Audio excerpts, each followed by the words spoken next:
तीन दामाद की सास पार्ट 2। अब तक आपने सुना कि कावेरी जी अपनी तीनों बेटियों ईशा, मोहिनी और सुहाना की शादी 3 घर जमाई लड़कों के साथ करवा देती है। उन्हें लगता है कि ये लड़के शायद घर का कामकाज संभाल लेंगे, लेकिन उनके तीनों घर जमाई बहुत आलसी थे। वो नौकरी भी नहीं करते थे और बाहर का काम भी नहीं। कावेरी जी ने अपनी बेटियों से कहा कि वो प्रेगनेंसी का बहाना बनाकर अपने पतियों को सबक सिखाए। अब सुनिए आगे। मम्मी, आपने जैसा कहा था हमने वैसा ही किया, लेकिन देखिए ना, विवेक का हाल तो वैसा का वैसा ही है। घर में ना सुबह का नाश्ता बनता है और ना खाना। नौकरी पर जाने की बात करूं तो खाने को दौड़ते हैं मुझे। हाँ मम्मी, मैंने भी सुमित को कितनी बार कहा कि अगर नौकरी नहीं करनी तो कोई छोटी सी दुकान ही खोल लो। घर का खर्चा कैसे चलेगा? देखो दोपहर के 12 बजने आए और जनाब अभी तक सो रहे हैं। हाँ मम्मी, ईशा और सुहाना ठीक कहती हैं। अविनाश का भी यही हाल है। जब मैंने अपनी प्रेगनेंसी के बारे में कहा तो मुझसे कहने लगा, अरे दूसरी लड़कियां तो 9-9 महीने तक नौकरी करती है, बस डिलीवरी के टाइम छुट्टी लेती है। मोहिनी, तुम भी नौकरी करो। अब मुझे कहाँ नौकरी मिलेगी? मम्मी बताओ, अब मैं क्या करूँ? हे भगवान, क्या सोचकर घर जमाई दामाद लाई थी मैं कि मेरी बेटियां मेरे पास रहेंगी और खुश रहेंगी, लेकिन इन आलसी दामादों ने तो हमारी जिंदगी को भी प्रॉब्लम में डाल दिया है। मैं तो कहती हूँ मम्मी, हम लोग वापस अपनी जॉब पर जाना शुरू कर देते हैं। बता देते हैं इन लोगों को कि हमने प्रेगनेंसी का बहाना किया है। नहीं नहीं बेटा, ऐसी गलती भी मत करना। अगर तुमने ऐसा किया तो इन तीनों की आदत और ख़राब हो जाएगी। अरे आज नहीं तो कल कभी तो तुम प्रेग्नेंट होगी, तब वापस यही प्रॉब्लम आएगी। तब क्या करोगी तुम तीनों? हाँ मम्मी, आपकी बात तो बिल्कुल सही है। इन लोगों को तो सुधारना ही पड़ेगा। लेकिन कैसे? अपने बच्चों के आने की खबर सुनकर भी इन लोगों पर कोई असर नहीं हो रहा। पैसे कमाने के लिए घर से बाहर निकलना ही नहीं चाहते ये तीनों। अब मेरे दिमाग में एक प्लान आया है। तुम तीनों चिंता मत करो, उन तीनों को बुलाओ, फिर मैं बात करती हूँ। थोड़ी देर बाद कावेरी जी अपने तीनों दामादों को सामने बुलाकर अपनी बात कहना शुरू करती हैं। अविनाश, सुमित और विवेक, देखो बेटा, मैं ना तुम तीनों से बड़ा प्यार करती हूँ, इसीलिए तो तुम्हें घर जमाई बना कर रखा है मैंने। अरे मम्मी जी, सीधे सीधे कहिए ना, क्या बात है? प्यार तो हम भी आपको बहुत करते हैं। अरे मम्मी जी, आपकी इज्जत भी बहुत करते हैं। अरे भाई, आपके जैसी सास और कमाने वाली बीवी सबको मिलती है क्या? हाँ मम्मी, विवेक और सुमित ठीक कह रहे हैं। आपकी बेटी से शादी करके मेरी तो ज़िंदगी ही अच्छी हो गई है। जानती हूँ मैं, और ये भी जानती हूँ कि तुम तीनों अपने अपनी बीवियों से बहुत प्यार करते हो। बेटा, बात ऐसी है कि हमारे कुल गुरु ने कहा है कि प्रेग्नेंट होने के बाद मेरी तीनों बेटियां शुरू के 4 महीने हमारे गांव में जाकर रहेगी, जहां मेरे चाचा जी रहते हैं।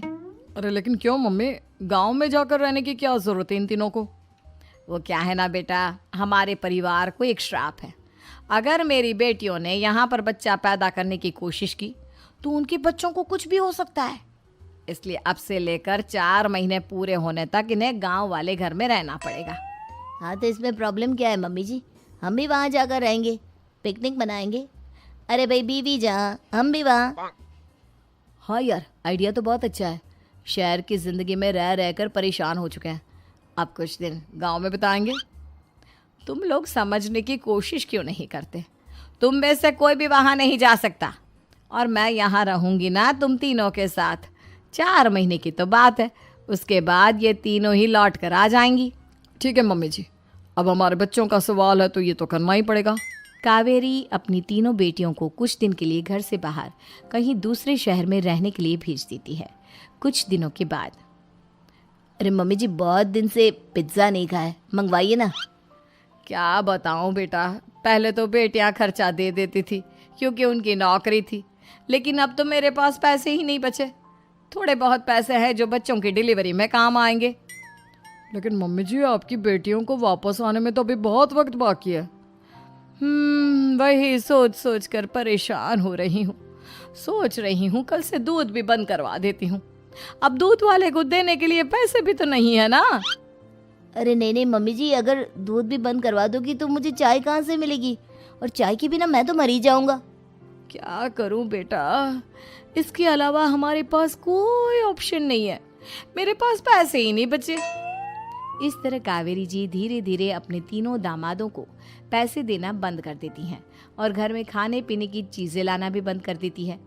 अब वो तीनों बुरी तरह से परेशान होने लगे थे और इसलिए एक दिन तीनों प्लान करके घर से बाहर निकलते हैं और बाजार में जाने के बाद यार अच्छा खाना खाए हुए कितने दिन हो गए, पता नहीं कब अच्छा खाना मिलेगा। हमारी बीवियों के जाने के बाद तो हमारी हालत भिखारियों जैसी हो गई है यार। कुछ भी हो, मुझे तो आज पिज्ज़ा खाना ही खाना है। जेब में 1 रुपया नहीं और पिज्जा खाएगा, कहाँ से आएंगे पैसे? अरे देख वहाँ सामने बोर्ड पर क्या लिखा हुआ है, कंप्यूटर पर काम करने के लिए एक आदमी की आवश्यकता है। भाई मैं तो जा रहा हूँ, काम करूँगा और शाम तक पैसे लाकर आराम से पिज्ज़ा खाऊंगा। जा जा, तुझे कोई काम नहीं देने वाला, हम तो घर जा रहे हैं। चल भाई सुमित। सुमित और अविनाश वहाँ से चले जाते हैं और विवेक उस कंप्यूटर शॉप पर सारा दिन काम करके 5,000 रुपये कमा कर घर लौट कर आता है और अपने खाने के लिए अच्छी अच्छी चीज़ें भी लेकर आता है। ये देखकर विवेक और सुमित के दिल में भी कुछ पैसे कमाने की इच्छा जागती है। अरे सुबह सुबह कहाँ चल दी है तुम? मम्मी जी एक बहुत अच्छी जगह मिली है, कंप्यूटर पर काम करने के 5,000 मिले थे कल मुझे। अगर रोज़ काम करूँगा तो पूरे 40,000 की तनख्वाह। अरे वाह, ये तो बहुत अच्छी बात है दामाद जी, आपको जाना ही चाहिए।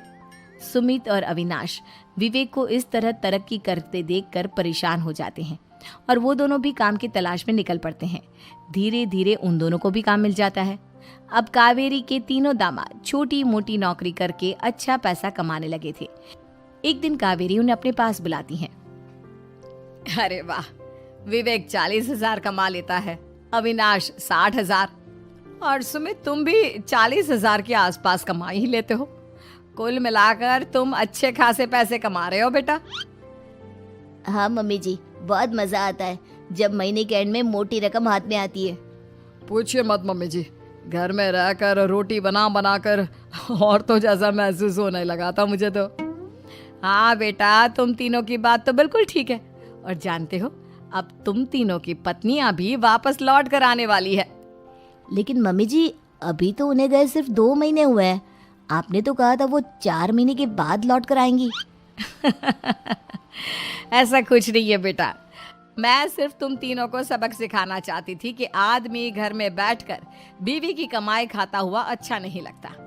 इस दुनिया में हर इंसान को मेहनत करनी चाहिए, काम करना चाहिए, चाहे वो औरत हो या आदमी, ताकि अपने परिवार को संभाल सके। कावेरी की बात सुनकर उन तीनों को अपनी गलती का एहसास होता है और कावेरी उन्हें सच बता देती है कि ईशा, सुहाना और मोहिनी शहर में ही कहीं दूसरी जगह रह रहे थे।